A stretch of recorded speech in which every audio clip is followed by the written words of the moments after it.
Ever shared this? Nope. Or this? Nuh-uh. Nothing like a good reaction gif, right? But you've probably noticed the most popular ones are of black people being dramatic. No, I did not notice that. What I have noticed is that usually people who are dissatisfied in some way with the current state of affairs of their lives for no reason tend to gravitate towards reading too deeply into something that they ought not to be in order to reconcile that feeling of, insufficiency. This is digital blackface. By the way, the Streisand effect is in full swing for this entire video. Blackface is when a non-black person uses makeup to blacken up. Minstrel shows depicted black people in all sorts of negative ways.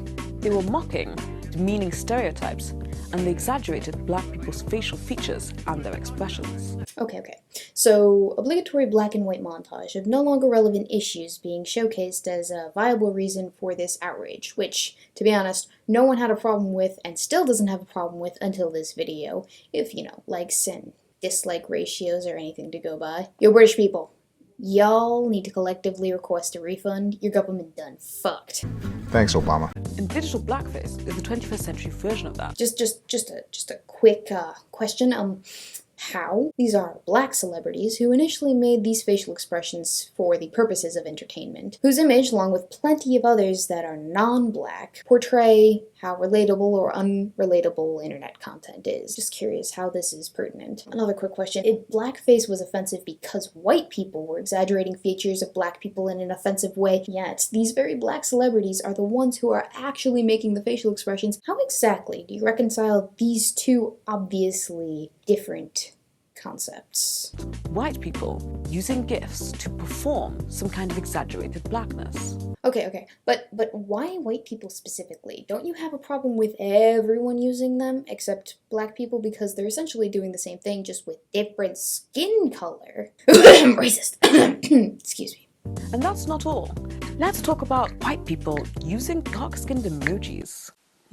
So y'all make a big stink when there aren't various degrees of ethnicity in your emojis. Now you get all salty when people decide to use them. Make up your damn minds. This is a form of cultural appropriation. Because black people invented the emoji? No. Because black people invented the internet? No. Wait, I know this one. It's because we're using picture symbols to convey meanings, just like the Egyptians. And where is Egypt? In Africa?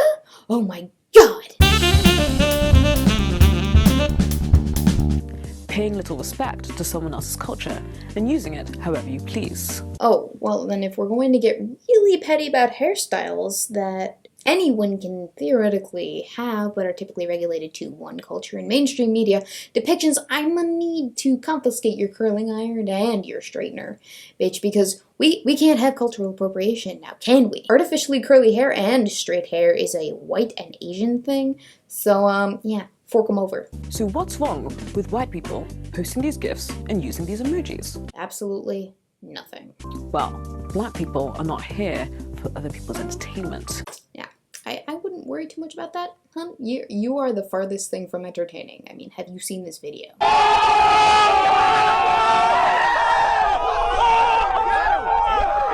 We're not symbols of excessive emotion.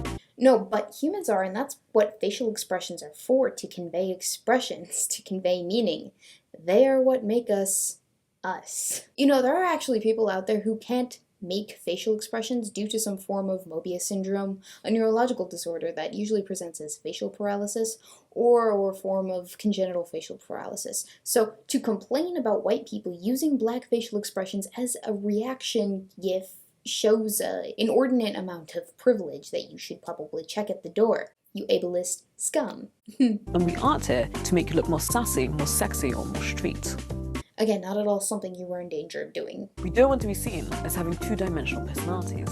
So, Mr. Therapist, what do you have to say about my personality? It appears to me that you don't have any. For the duration of our session, you've been frozen there in that position, in that very spot, without any facial expressions, minimal voice modulations, and, even enthusiasm. I'm sorry, I cannot help you. You're a lost cause.